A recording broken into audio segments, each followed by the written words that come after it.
بسم اللہ الرحمن الرحیم۔ آج کل کے حالات جو اس وقت میں عالمی وبا اور جو چوطرفہ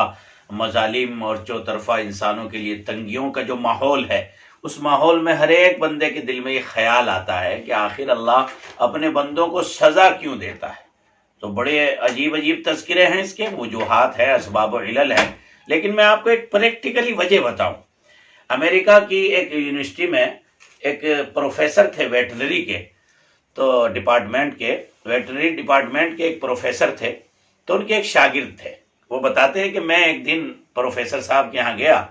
اور ان سے میری بڑی بے تکلفی تھی، تو میں نے ان سے سوال کیا کہ اللہ اپنے بندوں کو سزا کیوں دیتا ہے؟ تو انہوں نے کہا آؤ بیٹھو۔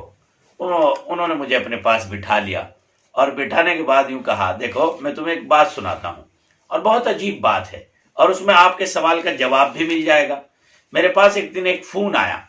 اور فون آنے کے بعد اس میں ایک غیر معلوم نمبر تھا، نامعلوم نمبر تھا۔ اس میں فون آیا، آپ 15 منٹ کے اندر اپنی سراؤنڈنگ کی کلیئرنس دیں، یعنی آپ کہاں رہتے ہیں، اس کے آس پڑوس میں کیا ہے، پورا گویا کہ وہ بھیجیں مجھے، اس کا لوکیشن بھیجیں پوری۔ میں نے لوکیشن بھیج دی۔ 15 منٹ کے بعد بہت تیزی کے ساتھ دھڑ دھڑ دھڑ پختر بند گاڑیاں، 5-6 گاڑیاں میرے آفس کے برابر میں آ کے رک گئیں، اور بڑے بڑے افسران اس میں سے نکلے، اور آنے کے بعد مجھ سے کہنے لگے کہ جناب عالی، امریکہ کی سفیر آپ سے ملاقات کے لیے آئی ہے، تو بہت الجھن میں ہے اس وقت میں، آپ سے ملنا چاہتی ہیں۔ چنانچہ امریکہ کی سفیر ایک لیڈی، ایک کتا ساتھ میں ان کے تھا، اور وہ لے کر کے میرے آفس میں آ گئی۔ آتے ہی سب سے پہلے انہوں نے خیر خیریت کے بعد مجھ سے کہا کہ میں بہت پریشان ہوں اور مائنڈلی بہت ڈسٹرب ہوں، اور بس میری پریشانی کی وجہ یہ ہے کہ میرا جو کتا ہے، یہ میں اس کو بہت محبت کرتی ہوں، بہت عزیز رکھتی ہوں، لیکن یہ آج کل بڑا عجیب سا چڑچڑا سا ہو گیا ہے، اور مجھ سے دور بھاگتا ہے۔ میں بلاتی ہوں واپس بھاگتا ہے، پیار نہیں کرتا، قریب نہیں رہتا، بہت دور بھاگتا ہے مجھ سے، یعنی میری نافرمانی کر رہا ہے۔ آپ اس کا کچھ ٹریٹمنٹ کیجئے، علاج کیجئے۔ تو پروفیسر کہتے ہیں میں نے اس کو بہت ڈیپلی دیکھا، اور دیکھنے کے بعد کہا میم، میں فوری تو اس کا علاج نہیں کر سکتا، لیکن اس کتے کو آپ کو میرے پاس ایک رات رکھنا ہوگا۔ چنانچہ پورا اسٹاف جو ہے منظور کر لیا، کہا کسی بھی طرح سے اس کا حل کر دیجئے، میں آپ کی بات سے سہمت ہوں، ایک دن ایک رات چھوڑ دوں گی، آپ اس کا علاج کیجئے۔ لیکن چنانچہ وہ اسٹاف چلا گیا، وہ گاڑیاں چلی گئی، پروفیسر سب چلے گئے، بڑے بڑے افسران جو آئے تھے۔ تو میں نے اپنے کامدار کو بلایا، اور بلانے کے بعد یوں کہا کہ اس کتے کو آپ لے جاؤ، اور جہاں گائے بھینس وغیرہ دیگر جانور بنتے ہیں وہاں اس باڑے میں اس کو باندھ دو۔ باندھنے کے بعد تمہاری ذمہ داری آج یہ ہے کہ تھوڑی تھوڑی دیر کے بعد اس کو پانی پلانا، اور ایک بیلٹ لے لو چمڑے کی، 2 3 5 اس کو ذرا لگاتے رہنا، مارتے رہنا۔ چنانچہ اس نے درے کی مار ماری، تھوڑی دیر پانی پلایا پھر مارا، پانی پلایا پھر مارا، پانی پلایا پھر مارا۔ یہ ٹریٹمنٹ صبح تک چلتا رہا۔ صبح کو میم اور پورا ان کا قافلہ جو امریکہ کی سفیر تھی وہ آئیں، اور آنے کے بعد جو ہے فوراً جیسے ہی میں نے فیضو اپنے جو کامدار تھے ان سے کہا کہ جاؤ کتے کو کھول کے لاؤ۔ چنانچہ جیسے ہی کتے کو کھول کے لائے، اور آفس میں وہ پورا اسٹاف ان کا بیٹھا ہوا تھا، میم صاحب بھی بیٹھی ہوئی تھی، جیسے ہی کتے کو وہ اٹھا کر کے لائے، کھول کر کے لائے، تو وہ کود کر کے میم صاحب کی گود میں جا کے بیٹھ گیا، اور بڑا منہ چاٹنے لگا، پیار کرنے لگا، اور گلے سے لگ گیا، اور مجھے بھی تشکر کی نگاہ سے دیکھتا رہا، اور میں بھی مسکراتا رہا، کیونکہ مجھے پتا تھا میں نے کتے کے ساتھ کیا کیا تھا۔ اب یہ دیکھ کر کے امریکہ کی جو وہ ذمہ دار تھی یا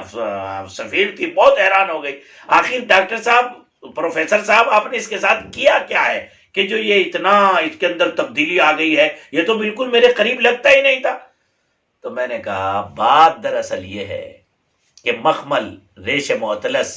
کی بہترین گاڑیاں اور سیٹیں، اور آپ کے محل میں جو طرح طرح کی قالینیں، ان پہ گھوم کر کے پھر کر کے بہترین اعلیٰ قسم کے کھانے کھا کر کے، ایئر کنڈیشن رومز میں رہ کر کے، بہترین پرفیوم اور دیگر چیزوں سے، کیمیکل سے اس کو نلا دھلا کر کے جو آپ نے اس کے ساتھ نعمتوں کا برتاؤ کیا،